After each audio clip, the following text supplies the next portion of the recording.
Olá, pessoal. Aqui quem fala é a professora Marcela e hoje nós estamos aqui no ambiente virtual de aprendizagem para a nossa segunda conferência, que seria a conferência do módulo 2. Tudo bem? E o assunto da nossa conferência é a prevenção de acidentes domésticos na infância. Antes de começarmos a falar do assunto propriamente dito, vale a pena lembrar que nós estamos em tempo de pandemia e que temos que nos preocupar com as medidas de segurança.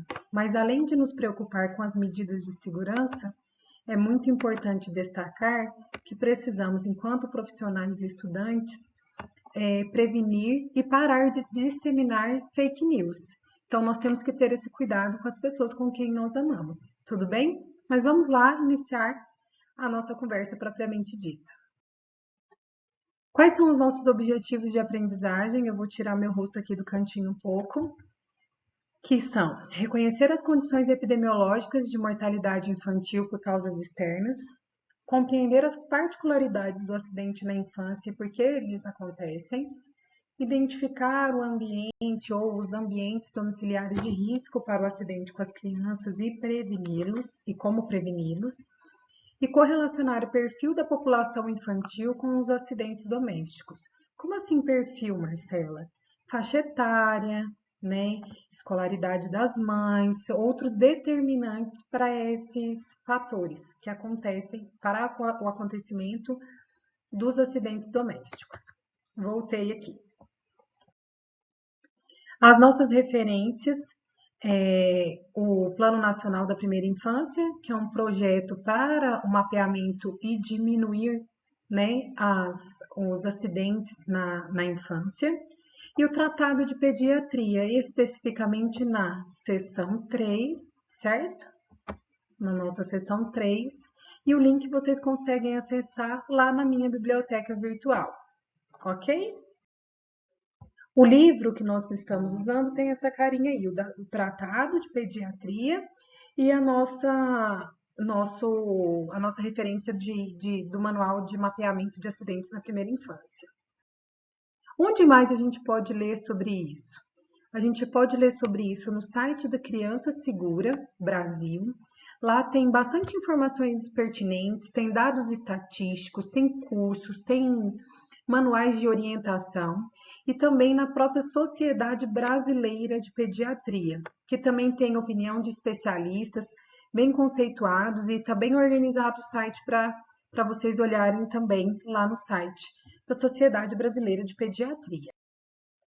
Então, vamos lá começar com essa contextualização epidemiológica de mortalidade por causas preveníveis. A grande questão do acidente na pediatria e dos acidentes domésticos é que eles lotam os nossos prontos-socorros e por muitas vezes eles são letais e eles poderiam ser evitados. Quando não letais, eles podem largar lesões ou danos permanentes com essas crianças ou nessas crianças que sofreram esses acidentes. E isso não repercute só na saúde física daquela criança, repercute em toda a família. E nós precisamos entender isso como um problema que é global. Ele não acontece especificamente só no nosso país ou em países subdesenvolvidos. O risco ou a injúria à criança pode acontecer em qualquer espaço, e é disso que nós vamos discutir um pouco. No Brasil, o dado que eu peguei para vocês é aqui de 2017 e eu peguei esse recorte de 0 a 9 anos de idade. Se vocês forem no DataSUS, aqui tem o link do Tabinete de onde eu tirei essas informações, vocês vão ver que há muito mais. E a estratificação desses acidentes até 14 anos de idade. 16, 17, 18, tudo bem? Então, em 2017, qual que é o dado estatístico que a gente tem? Aconteceram um total de 3.197 mortes pediátricas de 0 a 9 anos de idade que poderiam ter sido evitadas por acidentes domésticos. A maior parte de mortalidade dessas crianças estão agrupadas em causas de trânsito. Aí, trânsito, gente, pode ser tanto como ocupante do veículo ou quanto pedestre em atropelamentos, tá? Então, a gente tem 713 mortes e elas acontecem majoritariamente entre os 5 e os 9 anos de idade. Existem as quedas, no caso aqui, em 2017, 140 mortes por queda, e com destaque de 1 a 4 anos de idade. E exposição ainda à eletricidade, fogo ou chamas, nós temos 152 mortes. E intoxicação, seja por produtos químicos, animais ou plantas, 59 mortes. E um número assustador de mortes decorrentes de agressões de 295. Sobre agressões e outros pormenores como violência, nós vamos conversar um pouquinho mais no final dessa conferência, ok? Marcela, por que você fez essa estratificação por idade? A gente vai ver um pouquinho mais para frente e vocês vão ver que isso conversa lá com o conteúdo desse módulo, com as fases do desenvolvimento infantil. A criança ela tem um comportamento diferente. Em cada fase do desenvolvimento dela, ela expressa isso de uma forma e isso é um dos fatores que vai expor a ela a determinado acidente, tá bom? E nós vamos conversar sobre isso mais claramente daqui a pouco. Então, aqui a gente tem aqui, eu vou diminuir meu rostinho aqui de novo para podermos visualizar os gráficos com mais qualidade. Então, temos aqui a dinâmica de 2017 de mortes por acidente. Preste atenção que aqui o dado que nós temos de 2018, é de internações. Então, cuidado. Há uma diferença estatística, mas a gente não pode considerar que de 2017 para 2018 houve uma diminuição significativa desses casos. Na verdade, o dado que a gente tem aqui disponível são de mortes em 2017 e de hospitalizações, ou seja, internações em 2018. E olha aqui, vamos destacar, vamos ver quais são as principais causas de morte aqui em 2017. Nós temos trânsito com 32,5%, afogamentos com 26,1%, certo? Sufocação com 21,2%. Então, eles chamam a nossa atenção. E a gente ainda tem os outros que são mais incidentes, que não são agrupados só dentro do item outros. Intoxicação com 2,2%, queimaduras e quedas com 4,9%. Olha como esse perfil, quando a gente vai considerar algumas hospitalizações e não desfechos de óbito, como ele se transforma um pouco. O trânsito diminui um pouco e a queda pela hospitalização ela aumenta significativamente. Então, a gente passa a ter uma configuração de não letalidade, mas de um alto índice de hospitalização por queda, queimaduras e aqui ele destacou outros que são a junção de outras causas. Então, a gente precisa, por que nós precisamos ter essa compreensão desses dados epidemiológicos? Eles é que vão nortear as grandes ou pequenas ações. Grandes. Todo mundo aqui já ouviu falar da obrigatoriedade do uso de cadeirinha para transporte de criança dentro do carro. E essa cadeirinha ela tem que ser adequada com a idade, com o peso, com a estatura dessa criança. Esse movimento de obrigatoriedade legal do uso das cadeirinhas de trânsito, ele só surgiu depois dessa dinâmica de estudos de alta mortalidade da infantil por causa de trânsito, que foi se adequando e se determinando que legalmente essa era uma obrigação. E hoje a gente tem instituído uma multa financeira para quem dirige fora desses padrões. Por quê? Foi comprovado que existem medidas preventivas. E quais são os fatores que a gente tem que controlar e olhar para essas medidas preventivas? Marcela, mas o que eu tenho a ver com isso? É obrigação inerente do profissional médico, não necessariamente do pediatra, mas do profissional médico que faz atendimento geral, e do pediatra também, é claro, de fazer orientações sobre essas situações de risco, para a gente poder intervir e diminuí-las, ok? Aqui a gente tem mais um gráfico que mostra desde 2001, ok, até 2017, que é o dado que a gente tem. A fonte é do DataSUS, ok? Então, a gente tem uma diminuição significativa? Temos. Lá em 2001, nós tínhamos 6.190 mortes. Hoje, nós temos 3.661. Isso são consequências, isso é decorrente dessas medidas que eu comecei a conversar com vocês, da obrigatoriedade da cadeirinha de trânsito, da conscientização de um ambiente seguro, escolar, familiar. E isso é muito importante porque isso realmente traz impacto positivo na diminuição de mortalidade desses casos. Então, esse gráfico aqui, eu trago eles aqui hoje para vocês, na tentativa de mostrar o quanto é importante, sim, essas medidas de segurança. Então, quando a gente fala em prover e proteger a vida e promover saúde e educação, é disso que nós estamos falando, das consequências positivas dessas intervenções de prevenção. Eu fiz um recorte para vocês, eu busquei necessariamente os dados de Goiás, tá certo? Do ano de 2017 no DataSUS, e também fiz o recorte de 0 a 9 anos de idade, por causas externas, tá bom? Então, vou sumir aqui de novo só para mostrar o gráfico para vocês. Em 2017, eu que compilei essas informações, então eu que fiz esse agrupamento das causas externas de mortalidade. Então, aqui a gente está discutindo de novo, então, o que? Mortalidade no estado de Goiás. Quem que a gente pode destacar aqui?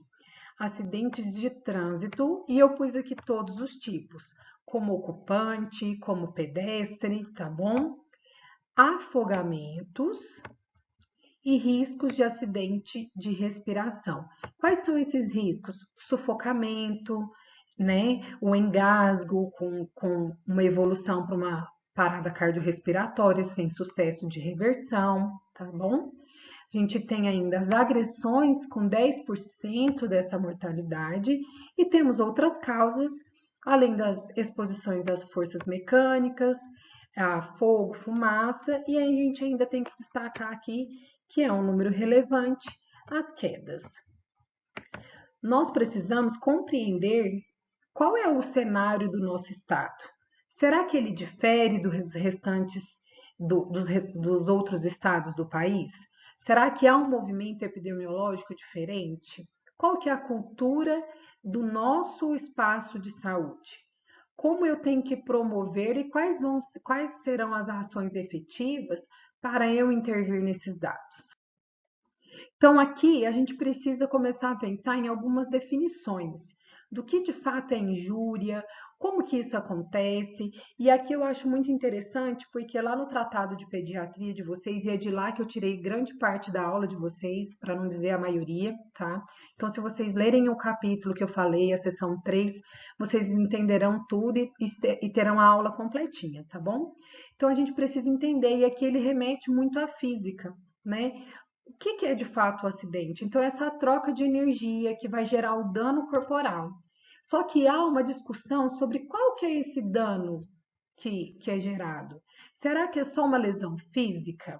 Essa lesão física, ela gera um prejuízo de função permanente?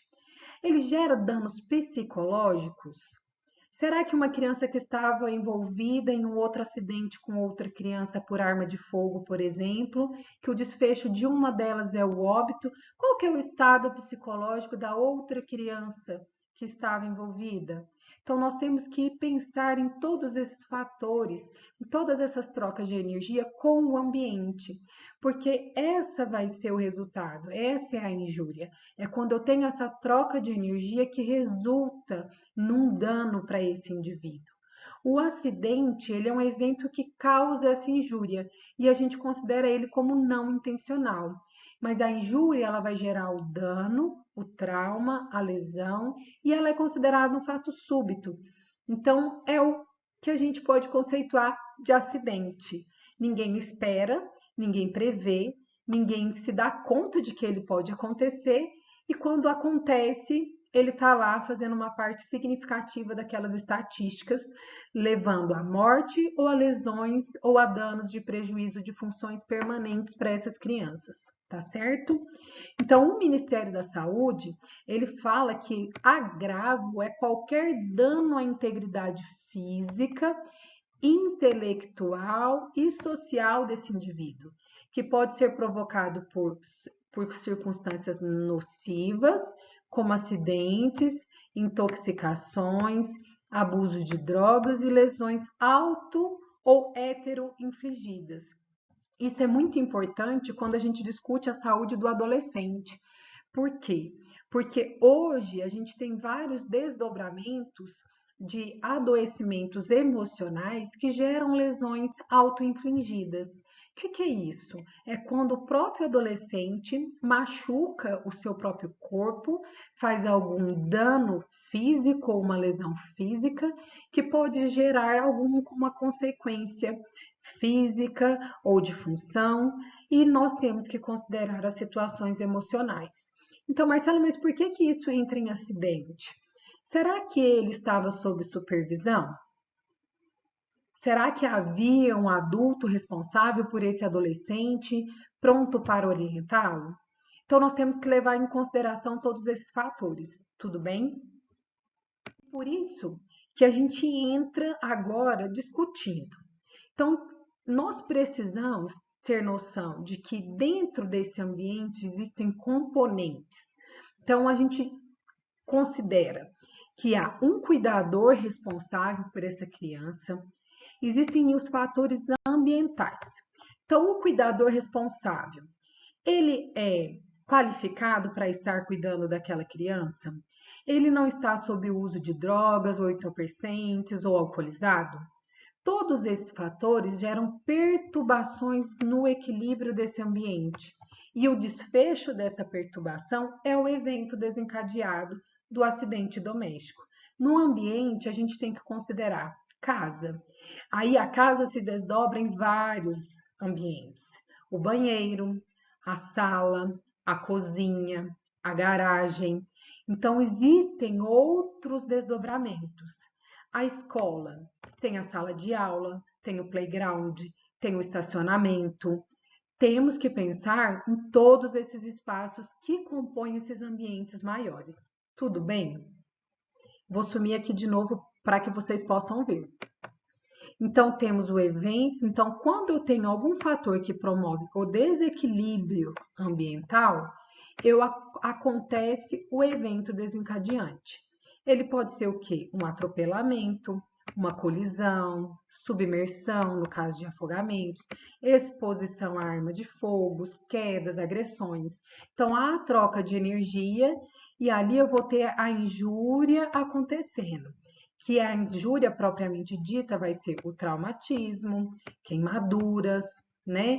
O estresse, ansiedade, depressão e outros desdobramentos que podem ter repercussão na vida adulta dessa criança. O desfecho pode ser a morte, uma deficiência física, suicídio, qualquer outro infortúnio. Então, a gente pode ter desdobramentos dos mais diferentes tipos por conta das perturbações do equilíbrio desse ambiente que a criança está inserida. Até aí, tudo bem? Então, o ambiente é um fator importante para que esse acidente aconteça. Eu também tenho que levar em consideração que existem outros fatores de risco que são universais para que aconteça um acidente doméstico. Entre eles, nós temos o sexo, se é menina ou se é menino. Meninos, ainda, por uma questão cultural, patriarcal, eles se expõem e têm mais incentivos a se expor a riscos, a subir em lugares inadequados, a ter práticas esportivas de risco, a correr, jogar bola na rua, né, em meio ao trânsito. Então, a gente ainda tem uma conduta e uma postura cultural que propicia essa diferenciação. Tanto que, quanto a menina começa a ter o contato com essas mesmas práticas que o menino é incentivado mais precocemente, ela também passa a fazer parte das estatísticas. Outra questão que é considerada um fator de risco universal é a pobreza. Quais são os fatores associados à pobreza? O ambiente que essa criança está inserida, os fatores nutricionais, né? E outros riscos que são decorrentes da pobreza. E a gente ainda tem a questão da situação materna, uma mulher alcoolizada, quimiodependente, e ainda as diferentes fases do ciclo de vida. O que a gente tem que pensar? Por que acontece tanto o acidente doméstico? A gente tem que considerar a casa dessa criança é o primeiro espaço onde ela vai viver. Então, ela passa a maior parte do tempo dela, até os 2 anos de idade, via de regra, esse é o principal ambiente dela. É onde ela mais fica, onde ela passa o tempo e é onde ela vai desenvolver todas as suas fases, habilidades motoras, psíquicas e do desenvolvimento próprio da criança. Então, ela vai começar a interagir com esse meio, pela curiosidade, pela manipulação. E quais serão as consequências disso? Então, por que a criança ela passa a ser um objeto e ela tem tanto risco para que aconteça acidentes? A criança, pela sua própria fase do desenvolvimento, ela não tem noção dos perigos que ocorrem. Ela não tem uma capacidade de avaliar ao seu redor de que aquilo oferece risco. Por isso, ela precisa constantemente da supervisão. E quando essa supervisão é inadequada, esse é um fator de risco predisponente para acontecer o acidente. Ela tem imaturidade física e psíquica, tem a fase do seu desenvolvimento de curiosidade, de explorar o espaço que está, os objetos e o espaço físico ao seu redor, e ela tem pouca percepção desse ambiente, de tamanho, de espaço, de dimensão, de risco. Então a criança, ela não consegue ter o raciocínio complexo que um adulto tem dos fatores de risco que estão ali ao redor dela. Então, quem tem que desenvolver esse papel é quem está responsável pela supervisão dessa criança. Tudo bem? Então, pensa aí na sua casa dos sonhos. Como que seria a sua casa dos sonhos? Aqui é ela, né? Linda, com uma bela iluminação, fiz um monte de vestibular, estudei pra caramba, fiz a minha residência, agora é a hora de usufruir, não é? E aí você idealizou a sua casa dos sonhos. Qual que é o grande problema? A criança, que é esse espaço que eu acabei de falar para vocês, que ela vai passar grande parte do tempo e vai se desenvolver e interagir, a casa não é pensada para criança. Então a gente tem escadas que oferecem riscos, cozinhas maravilhosas, lindas, mas não pensadas para receber uma criança, e isso pode oferecer risco. Às vezes, até os próprios quartos idealizados, eles podem ofertar alguns riscos. Olha nessa imagem aqui, essa escada. Então, o espaço não é pensado, ele é pensado para adultos. E nós não podemos encarar crianças como mini adultos, que têm noção, que vão se articular e que vão se posicionar bem e adequadamente nesses espaços. Então, a gente tem que lembrar que cada fase do desenvolvimento pode variar e pode gerar riscos. Um simples balde pode ser um risco numa fase. Uma escada, sacos plásticos, às vezes os próprios produtos de limpeza. Na fase da imaginação e da criatividade da criança, ela pode ver um objeto colorido e pensar que aquilo é um brinquedo. Então, nós não podemos tratar essa criança como um adulto em miniatura. A gente tem que ter a consciência de que essa criança não tem a compreensão dos reais riscos de que isso pode acontecer. Então, a gente guarda os materiais de limpeza geralmente embaixo da pia, de fácil acesso para um adulto realizar a limpeza do domicílio. E a gente se esquece que esse também é o fácil acesso de uma criança que está aprendendo a andar, que vai se apoiar nas portas e essa porta vai abrir. E ela vai ver um monte de produto de limpeza super colorido. Isso vai chamar a atenção dela e ela vai mexer nesse produto e vai se expor a um risco de intoxicação. No tratado, vocês vão ver que a gente começa a falar um pouquinho sobre as dimensões das intervenções para os acidentes, tanto domésticos quanto em outras dimensões. Então, essas intervenções elas podem ser estratificadas em primária, secundária e terciária. O que seria uma intervenção primária? É evitar a própria ocorrência desses acidentes. É ensinar sobre prevenção, como promover um ambiente seguro doméstico, quais são as injúrias mais comuns para que eu promova ações em escalas maiores, como a normatização das cadeirinhas de trânsito. A secundária já envolve o bloqueio de transferência de energia. Eu vou dar um exemplo que eu vou dar mais para frente para vocês novamente. Inserir e obrigar o uso de airbags em carros. Então, já é uma tentativa de bloquear essa transferência de energia entre o carro e a criança. Então, instalar o airbag. A terciária, ela já é a recuperação. Então, é tentar fazer essa vítima voltar ao seu potencial máximo antes do evento traumático, antes dessa injúria ter acontecido. Lembra que eu falei das faixas etárias? Então a gente tem que pensar. Dentro de cada faixa etária, é importante eu saber qual é o tipo de acidente que acontece? Sim, porque isso vai direcionar as minhas orientações aos pais ou cuidadores dessa criança. Então, de 0 a 1 ano de idade, é muito comum que essa criança ela tenha exposição a riscos de queda, de trocador, da própria cama, do berço, tudo bem? Asfixia por pequenos objetos, por sacos plásticos, pelo próprio vômito, às vezes, né? Aspiração de corpo estranho, intoxicação por mexer com produtos e queimaduras. As queimaduras que envolvem crianças de 0 a 1 ano de idade, elas estão muito mais relacionadas aos seus cuidadores. Por exemplo, na hora do banho, cozinhar com o bebê no colo, fumar e estar com o bebê no colo e machucar esse bebê. E os afogamentos. De 2 a 4 anos de idade, a gente tem quedas de lugares altos, choques elétricos, atropelamentos. De 5 a 9 anos, começa a exploração dos esportes.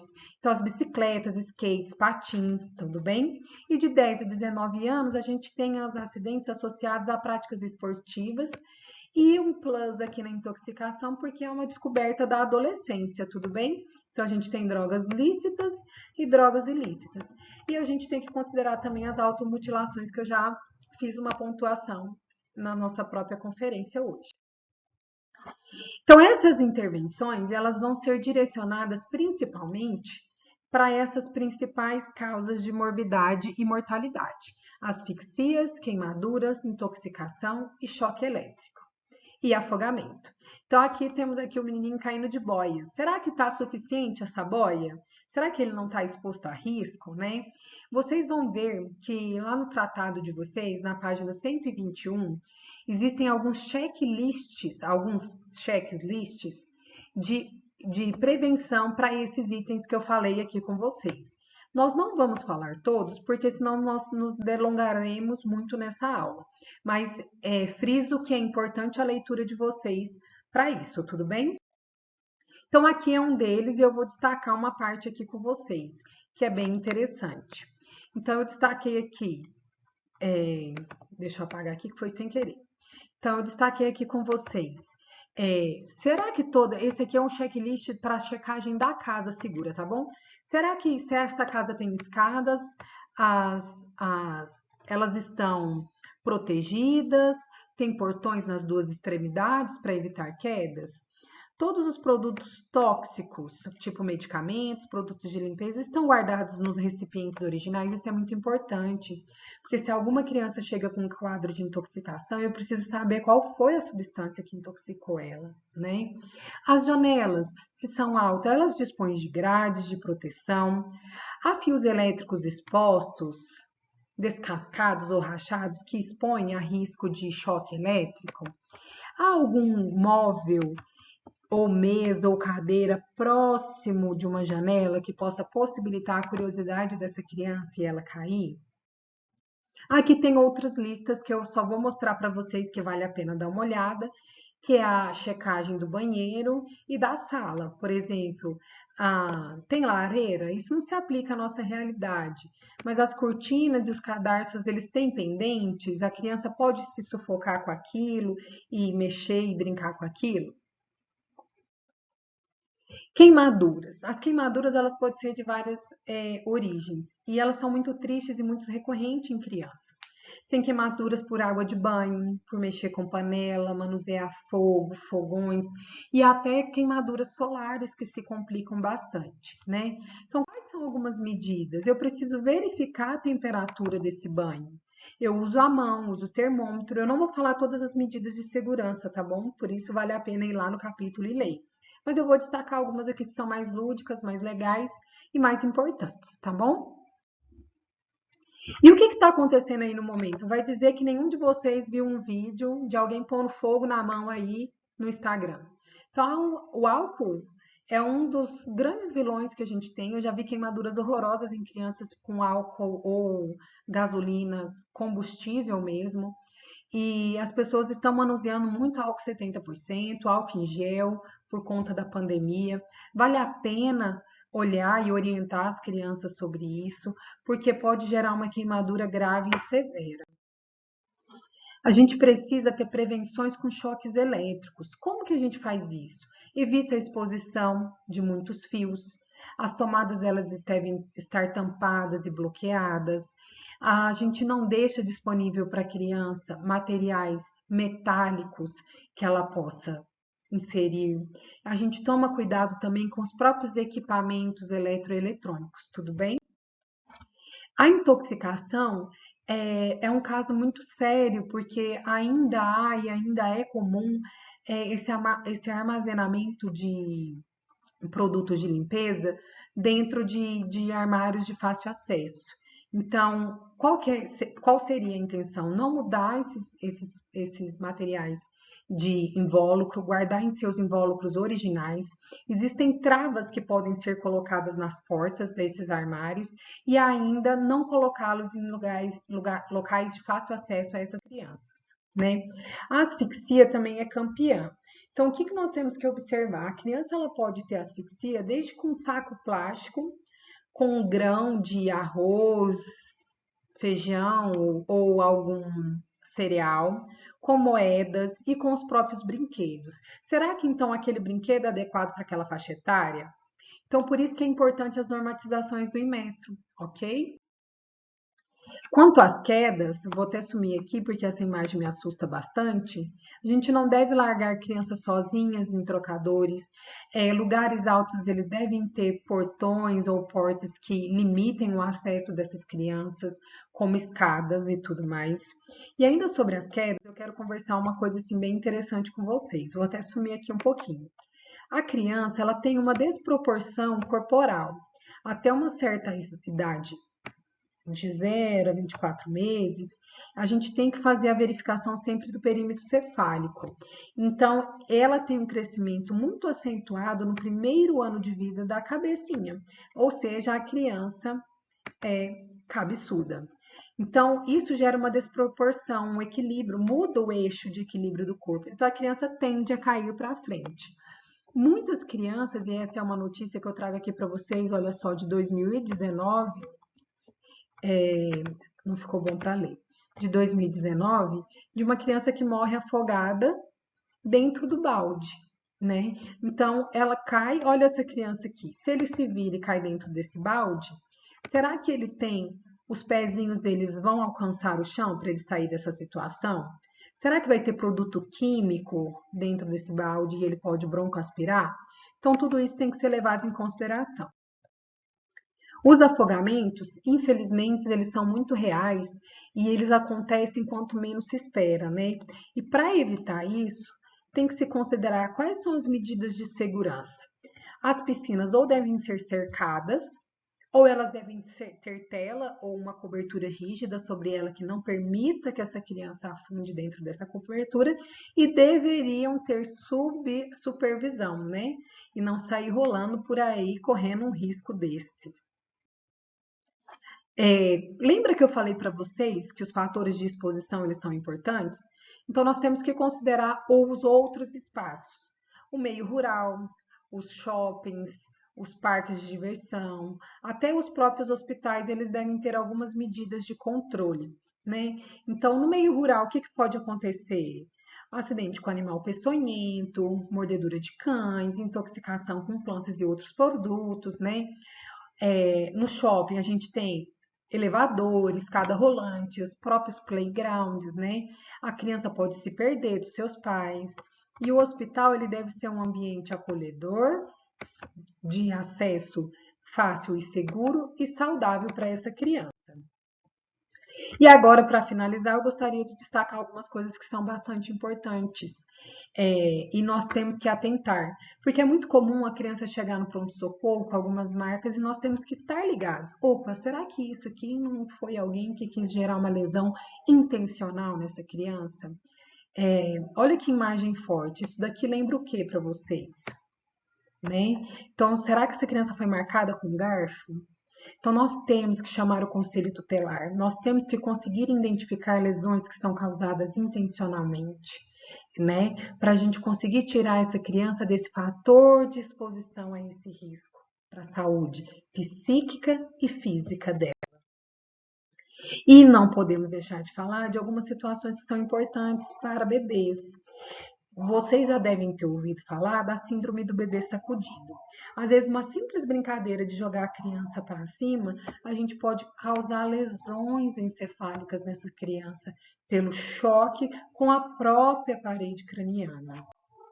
Outras coisas que são muito comuns, pegar e brincar de rodar a criança, puxar pelo braço para atravessar a faixa de pedestres, levantar para brincar, no próprio movimento de pôr a roupinha na criança. Então, são lesões que podem gerar luxações articulares, fraturas, né? E às vezes até lesão de dano permanente para a mobilidade daquela criança. Então, nós precisamos orientar aos pais e aos cuidadores que esse tipo de movimento não se faz com crianças, tudo bem? Não se puxa a criança pelo braço, a criança ela tem que ser acolhida, né? Para que não haja lesões articulares nelas. Só para retomar, era sobre isso que nós precisávamos conversar hoje, sobre os nossos objetivos de reconhecer as condições epidemiológicas, nós discutimos sobre esses indicadores, compreender as particularidades desses acidentes pela faixa etária, por que eles acontecem, por que a criança é vulnerável ao acidente, identificar os ambientes domiciliares, nós falamos dos ambientes do banheiro, da cozinha, do risco de intoxicação, de quedas das janelas, das piscinas, e correlacionar o perfil dessa população, qual que é a faixa etária? Está no trocador? Ela teve uma queda porque não tinha um supervisor? Né? Ou era um adolescente que estava brincando de skate? Então era isso, pessoal. Espero que essa tenha sido uma conferência bacana. É um assunto muito gostoso, mas de extrema importância, né? E de grande impacto. Eu agradeço a atenção de todos vocês e até a próxima.